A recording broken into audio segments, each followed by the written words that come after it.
Whenever you're ready, Mr. Malley. Thank you. Good afternoon, sir. Good afternoon. First, let me just say that, just for clarification, that microphone in front of you is adjustable. You can move it up and down. Cool. Good afternoon, sir. Could you please state your name and spell your last name for the jury? Yeah, my name is Andre Porto, last name spelled P-O-R-T-O. And what do you do for work, sir? I'm a forensic scientist, too, at the Massachusetts State Police Crime Lab in the DNA unit. And, sir, if I could ask you just a few questions about your educational background, starting with your undergraduate work. Where did you go to school, and what, if any, degrees did you receive from that? I received a Bachelor of Science in Microbiology at the University of Massachusetts in Amherst. And then, And where did you go from there? I went to the Boston University School of Medicine, and I got a Master of Science in Biomedical Forensic Sciences. And about what year was that you received that master's? I graduated 2019. And then following receipt of your master's, where did you go from there? I went to the DNA unit in the Massachusetts State Police Crime Lab. And when you joined the Massachusetts State Police Crime Lab initially, what was your title and sort of what was your duties and responsibilities with relation to that title? So I joined as a Forensic Scientist 1, and that's a training position where I underwent a training program that consisted of a bibliography with multiple journal articles and textbooks, as well as conducting the lab processing on training samples. And that sort of initial work that you did as referred to as an FS1, is that correct? Yes. And that initial work that you did as an FS1, how long did you do that before you became a Forensic Scientist 2? Approximately, the training itself was approximately 6 to 8 months. And then within a year, I was promoted to an FS2. And when you were promoted to work as an FS2, what, if any, specific unit were you assigned to within the lab? The DNA unit. And have you essentially been with the DNA unit since that assignment initially occurred? Yes. Now, just a few questions about the lab at the State Police Crime Laboratory. Is that lab accredited by anybody? Yes, we are accredited by ANAB, and that stands for ANSI, National Accreditation Board, and the ANSI stands for American National Standards Institute.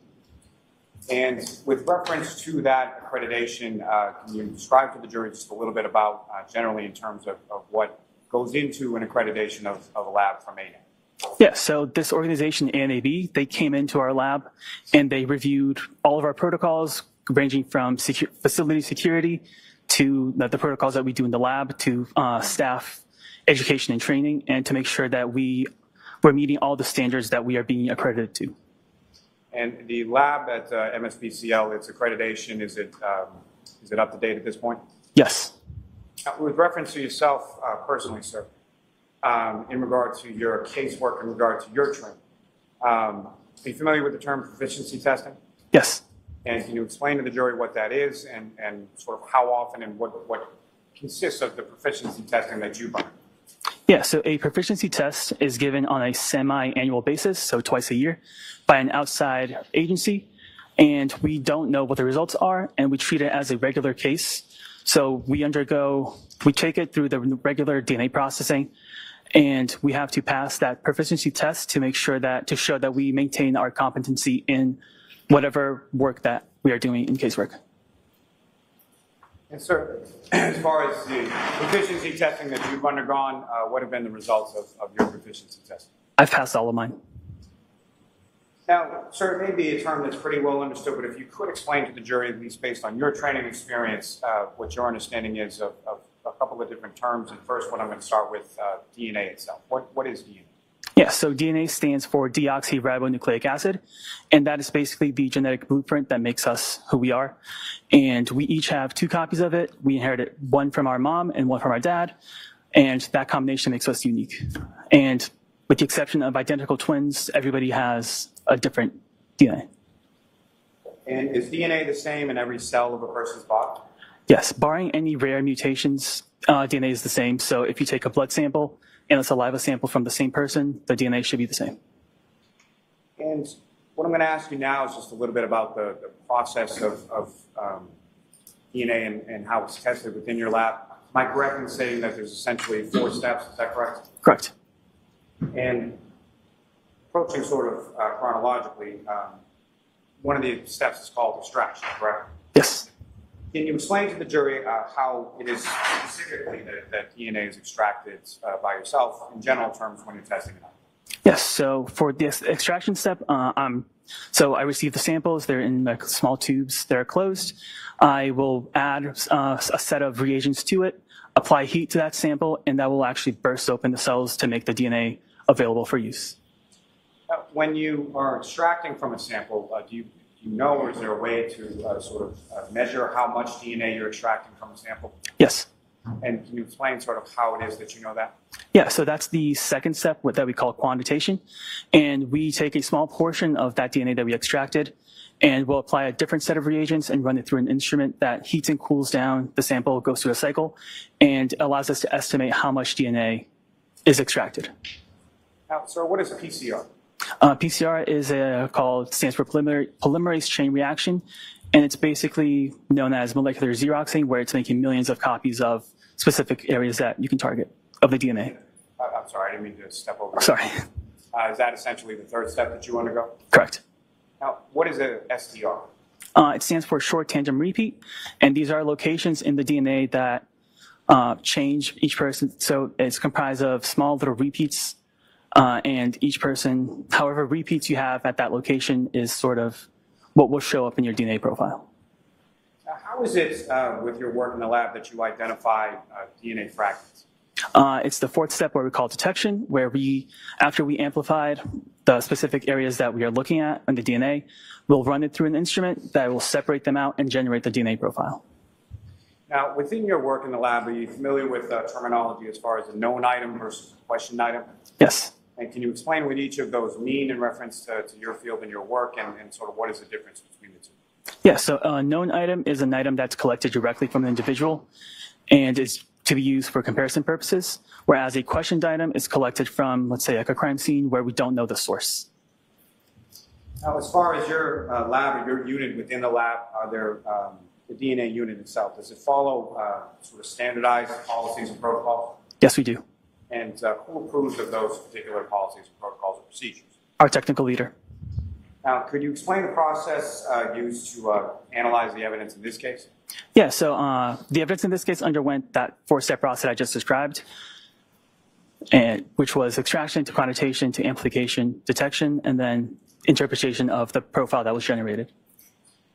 Now, what are some of the controls, or what do you use when during the course of your testing? Yeah, so there are two types of controls, positive and negative controls. So a positive control is a sample with a known DNA profile that we use to show that each step in the process worked as expected. And a negative control is a sample that has no DNA in it and that only receives the reagents that we are using. And that is to show that there's no inherent contamination of the reagents that we used.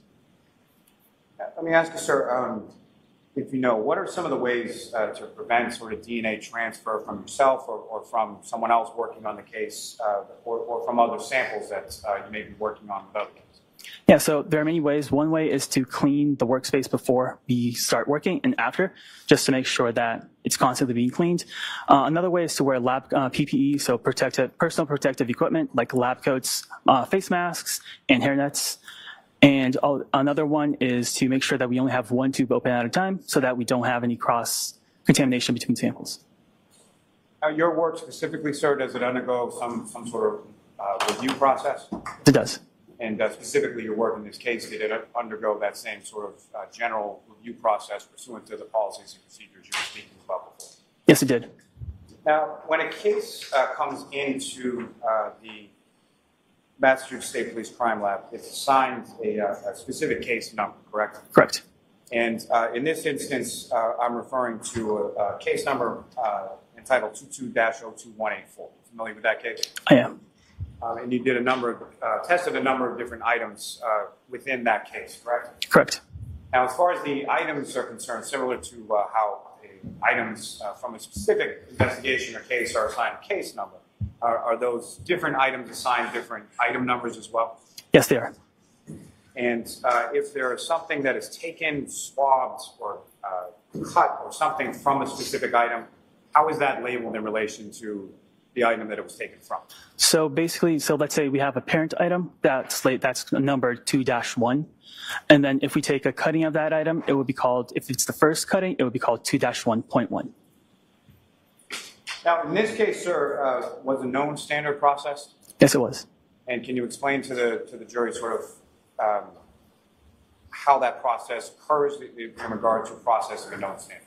Yeah, so the lab processing is the same, where it undergoes the same 4-step process. And a qualified analyst then looked at the DNA profile that was generated to make sure that it was a single source profile, meaning at each location that we looked at, there were only 1 or 2 peaks. And after that, it underwent the technical and administrative review process before it was closed out and ready for use for comparison. Do you know whose known DNA standard was processed in this case? Yes. And who was it? A known blood standard from John O'Keefe.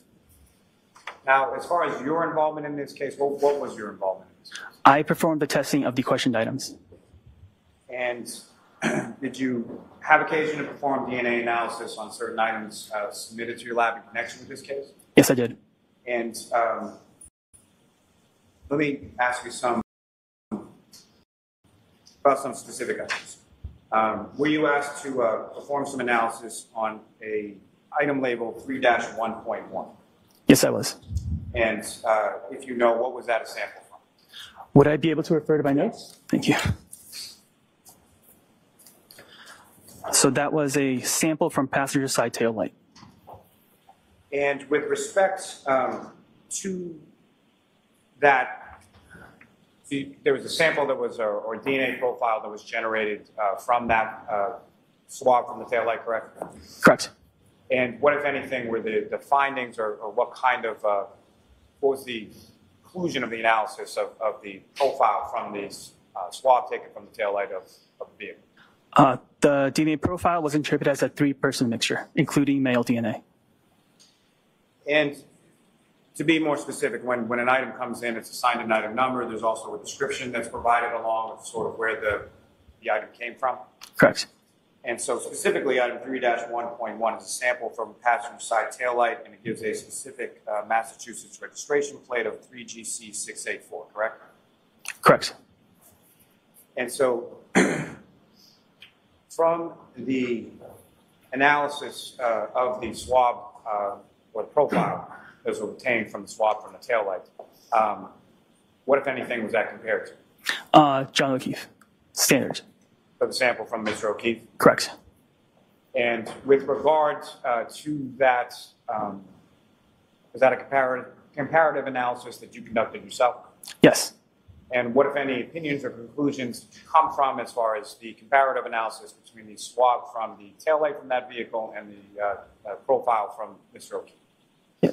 The DNA profile from this item is at least 510 non-alien times more likely if it originated from John O'Keefe and 2 unknown individuals than if it originated from 3 unknown, unrelated individuals, and this provides support for an inclusion. And now, sir, with reference to that item in that comparative analysis, you said 510 non-alien times, is that correct? Correct.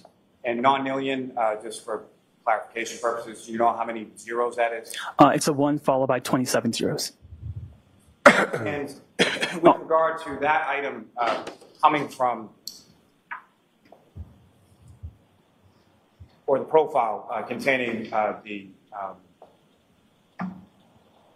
comparative analysis consistent with the DNA profile of Mr. O'Keefe, there are also 2 unknown contributors, is that correct? Correct.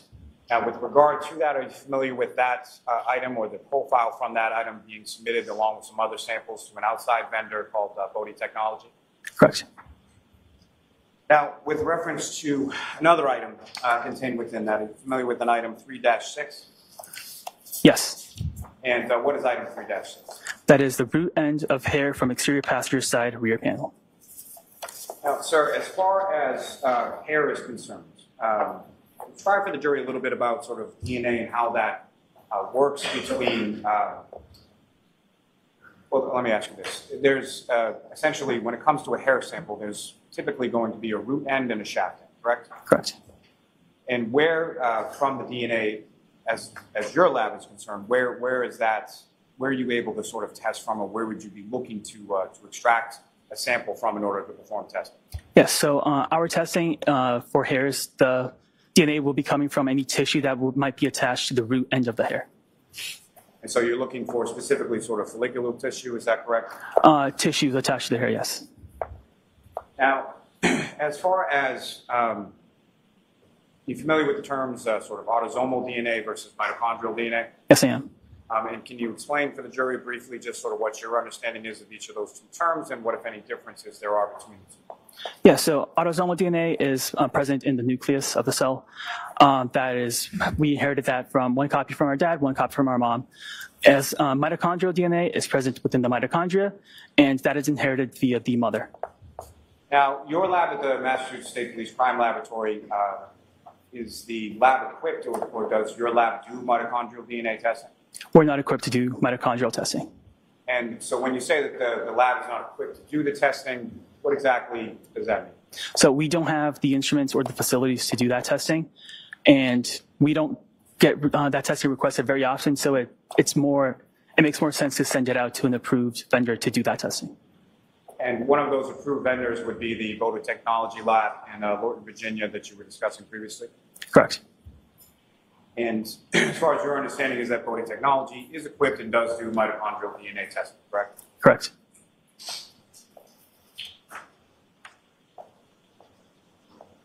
Now, with respect to your testing, you did some testing with regard to item 3-6 of the hair, is that correct? Correct. And can you explain to the jury sort of what that testing was and what, if any, opinions or conclusions you were able to draw from the testing that you were able to do in the lab? Yes, so that testing began the same way as the 4-step process. I extracted the hair and then went to quantitation. After quantitation, I determined that there was no human DNA detected, so then testing was halted at that step.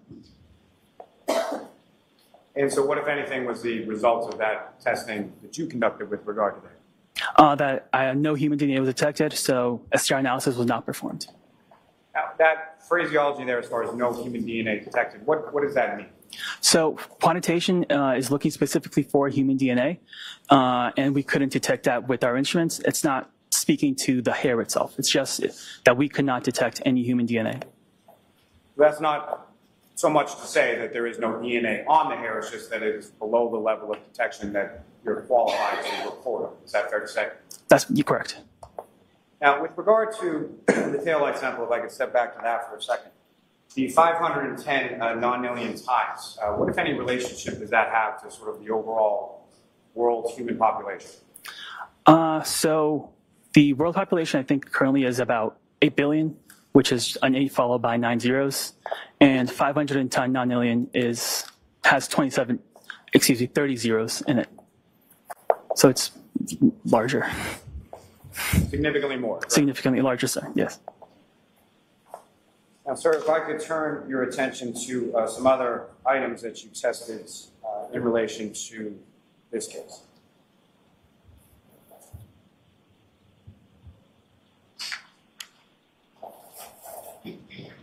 And just to be clear, sir, you conducted or issued about 6 different DNA reports in regard to the testing that you conducted in this case. Is that correct? Correct. So if I could direct your attention now to the 6 reported DNA testing report number 6. That involved an item called 3-3.1. Is that correct? Correct. And what is the description of that item? Wait, I'm sorry. Got the wrong report.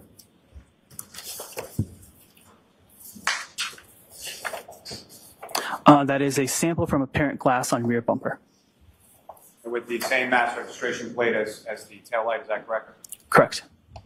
And what, if any, conclusions or opinions were you able to draw from your analysis of the testing on that particular item? So at the quantitation step for this item, insufficient human DNA was detected, and STR analysis was not performed. And again, just as far as that statement is concerned, can you explain a little bit to the jury what that means as far as what your opinions or what you're seeing in regard to insufficient human DNA detected and STR analysis not performed? Yes, so we do at the quantitation step, we do have a cutoff, a certain value where if we detect human DNA that's below this cutoff, we validated that it's not going to, most likely not going to provide a profile that can be used. So we halt testing at that step. Now, sir, if I could direct your attention to the fifth report that you issued in this case, DNA testing report number 5. And does that sort of contain the totality of the items that you analyzed in this particular case? It does. Now, sir, if I could direct your attention to an item labeled as number 3-2.1.1. And what is the description for that particular item, sir? That is a sample from exterior of broken drinking glass. And with reference, were you able to generate a DNA profile from the swab or the sampling from that item?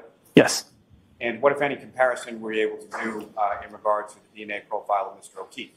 Yes, so the sample was interpreted as a mixture of 3 contributors, and the DNA profile for this item is at least 530 non-alien times more likely if it originated from John O'Keefe and 2 unknown individuals than if it originated from 3 unknown unrelated individuals, and this provides support for an inclusion. And so the sample from the exterior of the broken drinking glass is at least 530 non-alien times more likely if it originated from John O'Keefe, correct? Correct. Now, if I could turn your attention to item 7-1.2.1. And what is the description associated with that item? That is a sample from stain A on upper right leg of jeans. And were you able to generate a DNA profile from the sample from what's labeled as stain A on the upper right leg of Mr. O'Keefe's jeans? I was. And what, if any, comparison were you able to do with relation to that profile from that sample to Mr. O'Keefe's DNA profile? Yes, so the DNA profile was interpreted as a mixture of 3 contributors, including male DNA. Contributor 1 was suitable for comparison, and due to limited information, contributors 2 and 3 were not suitable for comparisons. And the DNA profile from this item is at least 570 non-alien times more likely if it originated from John O'Keefe and 2 unknown individuals than if it originated from 3 unknown individuals. And this provides support for an inclusion. And so when you say, as far as due to limited information, contributors 2 and 3 are not suitable for comparison, what does that mean? So that just means that those contributors are very low and that any comparisons that would be done to them could not be reliable based on our protocols and validations. And so from your comparative analysis, you came to the opinion or conclusion that the sample from the upper right leg of Mr. O'Keefe's genes was 570 non-alien times more likely than it originated from Mr. O'Keefe, correct? Could you rephrase that? With respect to your comparative analysis of the profile from the sample from stain A on the upper right leg of Mr. O'Keefe's genes, your opinion is that it was at least 570 non-alien times more likely that it originated from John O'Keefe, correct? From then, Sorry. What was your conclusion as it came to item 7-1.2.1? So the DNA profile from this item is at least 570 non-alien times more likely if it originated from John O'Keefe and 2 unknown individuals than if it originated from 3 unknown, unrelated individuals, and this provides support for an inclusion. Sir, let me break from this for a second, and I just want to ask you a little bit about transfer DNA. Are you familiar with that term? Yes. And can you explain to the jury what you understand that term means? So transfer DNA just means DNA that sort of transfers based on just some activity that can happen. Like if somebody touches a water bottle, they might transfer some DNA onto that water bottle. Now, from the fact that DNA is on something or on an item and it matches a profile from an individual, is there anything from that that you can opine or conclude as to how that DNA was deposited or when? No, I cannot. Now, with reference to factors that may cause a degradation of a DNA sample or a touch DNA sample that's left, what, if any, are some of the factors that may affect that as far as causing degradation of a sample or your causing an inability for you to be able to generate a DNA profile from another? Some factors include being exposed to heat for a prolonged time and ultraviolet rays from the sun, as well as just time. It might eventually lead to some degradation. Now, as far as items that are outside, you indicated that being hot or warm temperatures might have some effect on it. What, if any, impact would cold temperatures have? So we store our DNA extracts in a cold room. So cold temperatures could be very good to help preserve any DNA that's on there.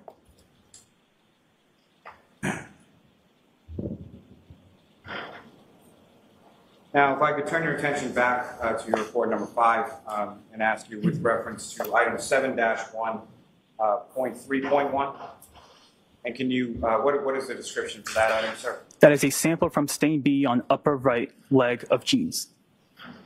And again, those would be the genes of Mr. O'Keefe, is that right? Correct. And you were able to generate a DNA profile from that sample as well? Correct. And what, if any, comparison were you able to do between the profile from that DNA on the upper right leg of Mr. O'Keefe's genes and Mr. O'Keefe's DNA? Yeah, so the DNA profile was interpreted as a mixture of 3 contributors, including male DNA.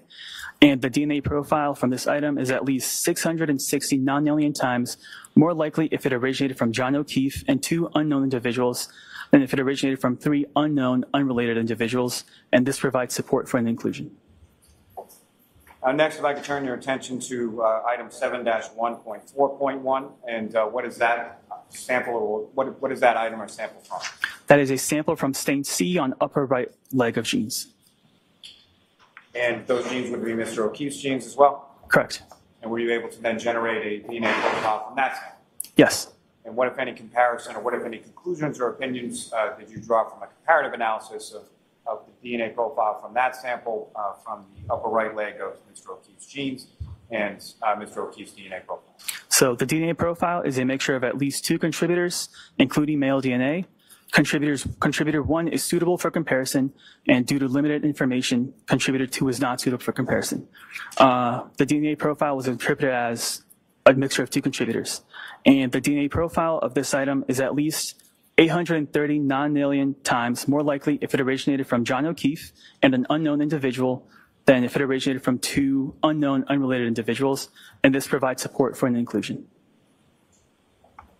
Now, sir, if I could turn your attention to item 7-1.5.1, and where did that come from? That is sample from stain D on upper right leg of genes. And again, were you able to generate a DNA profile for that sample? Yes. And what, if anything, were your findings in relation to comparative analysis between that and that DNA profile from that sample and the DNA profile of Mr. O'Keefe?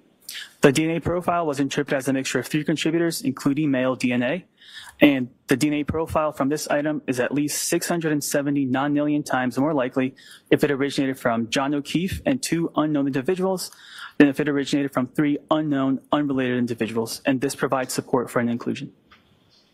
Sir, if I could turn your attention to item 7-1.6.1, and what is the description for that item? That is sample from stain E on upper right leg of genes.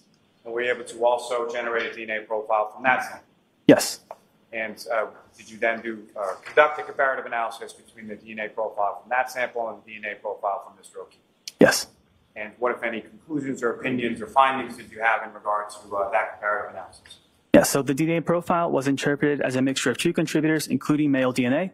Contributor 1 is suitable for comparison, and due to limited information, contributor 2 is not suitable for comparison. The DNA profile from this item is at least 1 decillion times more likely if it originated from John O'Keefe and an unknown individual than if it originated from 2 unknown, unrelated individuals, and this provides support for an inclusion. Now, as far as that decillion, again, similar to the non-alien, how many zeros are we talking about? That's a 1 followed by 33 zeros. Now, if I could turn your attention to item 7-1.7.1. You familiar with that item, sir? Yes. And what is the description for that item? That is sample from unstained areas of exterior of genes. And were you able to generate a DNA profile from that sample? Yes. And similarly, were you able to then do a comparative analysis between the DNA profile from that sample and the DNA profile of Mr. O'Keefe? Yes. And what, if anything, were your findings in regard to that comparative analysis? Yeah, the DNA profile was interpreted as a mixture of 4 contributors, including male DNA. The DNA profile from this item is at least 553 septillion times more likely if it originated from John O'Keefe and 3 unknown individuals than if it originated from 4 unknown, unrelated individuals. This provides support for an inclusion. And similarly, sir, with regard to that number, septillion, how many zeros is that? That is a 1 followed by 24 zeros. I'm going to ask some questions about a number of different items from 7-17. These are samples taken from orange T-shirts as well as a gray long sleeve shirt. Is that correct? Correct. And if you could, essentially you did testing on those items as well as some fingernail clippings belonging to Mr. O'Keefe, Correct. or samples from the fingernail clippings. Yes. Now, with regard to those items, swabbings taken from the stains from various areas of the orange T-shirt, and just in general, where were those areas on the T-shirt, the orange T-shirt to start with, that the swabbings were taken from? The top front left of orange shirt, and front bottom right of the shirt as well, and just the back left shoulder of the orange shirt. Now, with regard to the gray long sleeve shirt, where are the areas on the shirt where those swabbings were taken from? The right sleeve, the center front, the back left, the back right, and the back bottom of right. And were you able to generate DNA profiles from each of those items? I was. And were you then able to do a comparative analysis between the DNA profile from each of those items with relation to the DNA profile from Mr. O'Keefe? I was. And what, if any, conclusions were you able to draw from that comparative analysis? So the male DNA profile was interpreted as originating from a single contributor, and the DNA profile from these items is at least 490 octillion times more likely if it originated from John O'Keefe than if it originated from an unknown, unrelated individual. This provides support for an inclusion. As far as that number is concerned, octillion, how many zeros is in an octillion? That's a 1 followed by 27 zeros. And with regard to each of those items, from the orange T-shirt, the gray long sleeve T-shirt, and the fingernail clippings of, they were taken from both the right and left hands of Mr. O'Keefe, is that correct? Correct. So that 490 followed by 27 zeros, that would be from a single contributor, correct? Correct.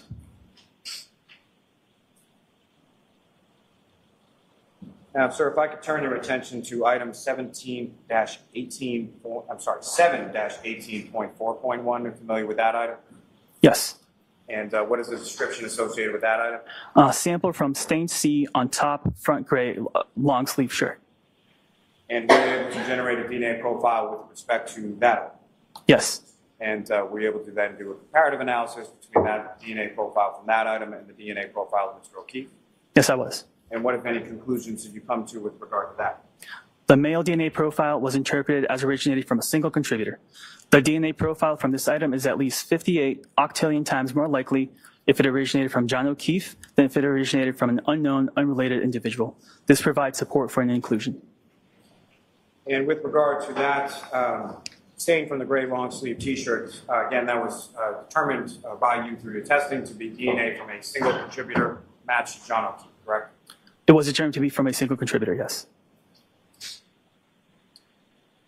Now, sir, if I could turn your attention to item 7-18.14.1. Are you familiar with that item? Yes. And what is the description associated with that item, sir? A sample from stain L on back bottom right of gray long sleeve shirt. And were you able to generate a DNA profile from that, sample from that item as well? Yes, I was. And were you able to then do a comparative analysis between the sample profile from that sample versus the profile from Mr. O'Keefe? Yes, I was. And what, if anything, were your findings in relation to that? So the DNA profile was interpreted as a mixture of two contributors, including male DNA. The DNA profile from this item is at least 1 decillion times more likely if it originated from John O'Keefe and an unknown individual than if it originated from two unknown, unrelated individuals. This provides support for an inclusion.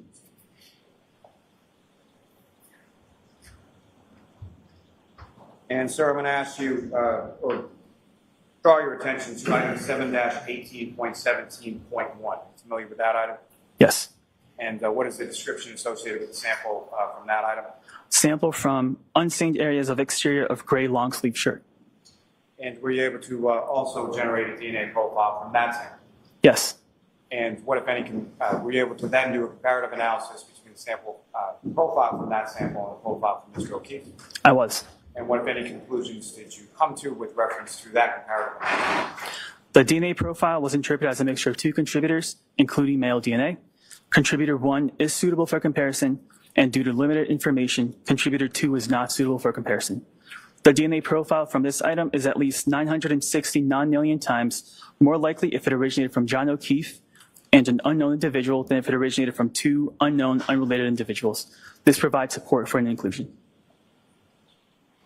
Now, sir, there are some other items from which you conducted testing, but were not able to generate a profile from, correct? Correct. And specifically, I'm going to ask about item 7-3.1. That's a sample from the right instep of Mr. O'Keefe's sneaker, is that correct? Could you repeat that number again, please? Sir, if I could direct your attention within your DNA report number 5, I'm talking about item number 9. All right. Yep. And so, sir, with reference to that, what, if any, is an indication as far as the mixture not being suitable for comparison due to the quality of the profile, correct? Correct. It was a mixture of at least 5 contributors. And so from that, as far as not suitable for comparison, can you explain to the jury what that means? Yes. So during our validations, we've only validated mixtures up to 4 contributors because we've determined that once you get more than 4, like at least 5 contributors into a mixture, it becomes too complex to be able to make any reliable comparisons to that mixture. Sir, if I could direct you to item number 11 or item number 7-18.3.1 within your report. All right. Yep. And that's a stain from the gray long sleeve t-shirt top front, is that correct? Yes. Now that is indicated as not suitable for comparison due to the quality of the profile, correct? Correct. And can you explain to the jury what that means as far as not being suitable due to the quality of the profile? Yes. So during our bringing it back to our third step of amplification, where we're making millions of copies of specific locations, sometimes there might not be a lot of DNA there, and that amplification step might not amplify all the information that could be present, and the profile that's generated won't have all the information to be able to reliably make a comparison. So the information that we are able to look at is very limited, so we just do not do any comparisons because they would not be reliable. And was that same as far as not suitable for comparison due to the quality of the profile? Was that the same for 2 other areas that you tested in regard to the front of, or sample from the front of the gray long sleeve shirt and a sample from the back left sleeve of the gray long sleeve shirt? Yes.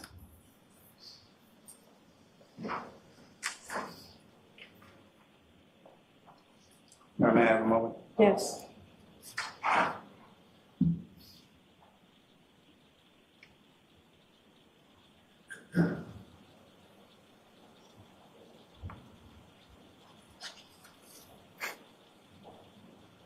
Sure. Let me ask you just briefly, are you familiar with the term called SDR mix? Yes. And can you explain to the jury what that is and how that is involved or how it's implicated within your testing? Yeah, so StarMix is a tool that we use to basically break down complex mixtures into its individual contributors and into like a way that it will best describe that mixture. And once it does that, it'll then do comparisons and calculate a likelihood ratio, which is a statistical weight to that comparison. And how does that relate to the testing that you did in this case? I used StarMix on all the samples that had comparisons done to them. Thank you, sir.